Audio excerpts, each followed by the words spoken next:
wabarakatuh. Perkenalkan, nama saya Gladys Finalia Cahayawati dari Prodi Perbankan Syariah. Di sini saya akan menjelaskan materi tentang wakaf.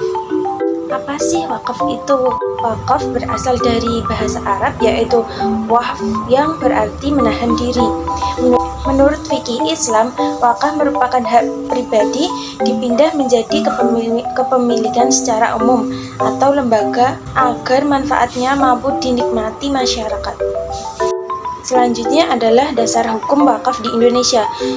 Dasar hukum wakaf di Indonesia ada 3, yaitu yang pertama merujuk pada Al-Quran, yaitu Quran surah Al-Hajj ayat 77. Yang kedua adalah Quran surah Ali Imran ayat 92, dan kemudian dituangkan dalam peraturan pemerintah nomor 42 tahun 2006 terkait pelaksanaan Undang-Undang nomor 41 tahun 2004 secara hukum positif wakaf.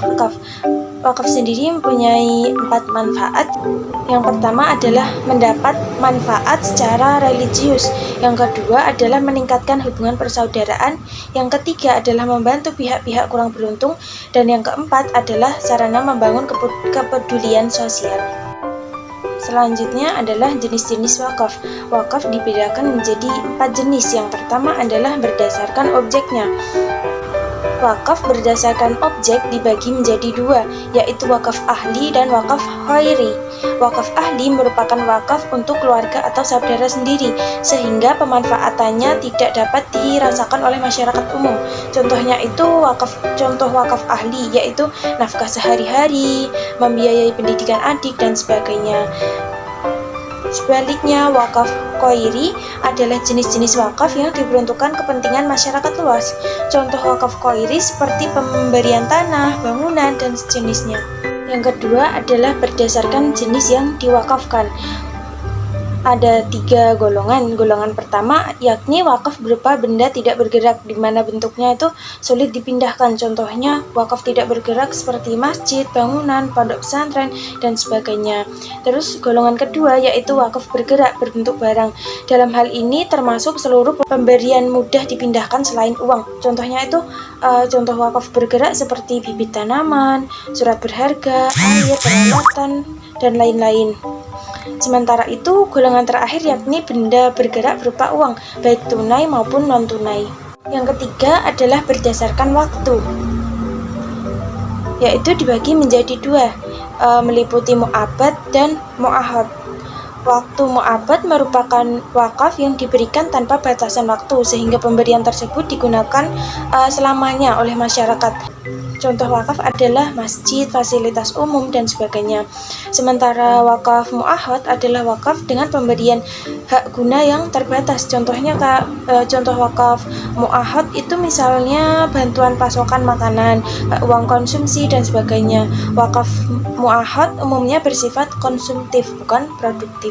Yang terakhir adalah berdasarkan pemanfaatannya, yaitu dibagi menjadi 2, yaitu wakaf tunai dan wakaf produktif. Wakaf tunai merupakan wakaf yang manfaatnya mampu dirasakan secara langsung oleh masyarakat. Contohnya wakaf tunai itu seperti masjid, uang, kendaraan, pondok pesantren, dan sebagainya. Sedangkan wakaf produktif ialah jenis wakaf dengan wujud tidak secara langsung mampu dinikmati masyarakat, melainkan dikelola terlebih dahulu dalam aktivitas produktif. Contoh wakaf produktif seperti model dalam kegiatan produksi, beasiswa, aktivis sosial, dan semacamnya. Yang selanjutnya adalah syarat wakaf. Wakaf mempunyai 4 syarat. Yang pertama adalah adanya wakif. Wakif adalah pemberi wakaf. Seorang wakif harus berakal sehat, mempunyai harta, dan tidak berada di bawah pengampuan hukum dan merdeka. Yang kedua adalah harta mauquf.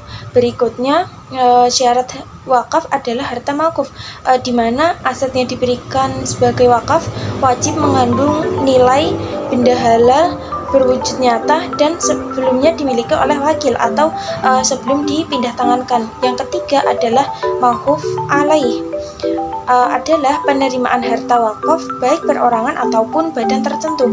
Penerimaan wakaf harus secara tegas mengeluarkan wakaf, dipergunakan untuk kepentingan umum dan beribadah, dan mampu menjelaskan rencana penggunaan harta mauquf. Dan yang terakhir adalah sikhat, yaitu akad yang diikrarkan baik berupa tulisan maupun lisan dari wakif secara saat itu juga, tidak terbatas waktu, tidak diikuti syarat batil, dan tidak dapat dibatalkan. Selanjutnya adalah rukun-rukun wakaf. Yang pertama adalah pemberi wakaf menyerahkan benda yang diwakafkan setelah disyaratkan memenuhi aturan. Yang kedua adalah wakaf diterima oleh penerima, baik perorangan ataupun lembaga yang jelas. Yang ketiga adalah harta yang diwakafkan berwujud nyata dan tersedia saat akad itu dilaksanakan. Yang keempat adalah wakif mengikrarkan akad secara jelas dan lengkap sesuai keinginan wakafnya. Dan yang terakhir adalah harta wakaf mutlak menjadi milik masyarakat umum dan tidak dapat diklaim lagi sebagai milik pemberi wakaf. Sekian presentasi wakaf dari saya ucapkan terima kasih dan saya ucapkan mohon maaf bila ada salah pengucapan kata ataupun yang lainnya. Wassalamualaikum warahmatullahi wabarakatuh.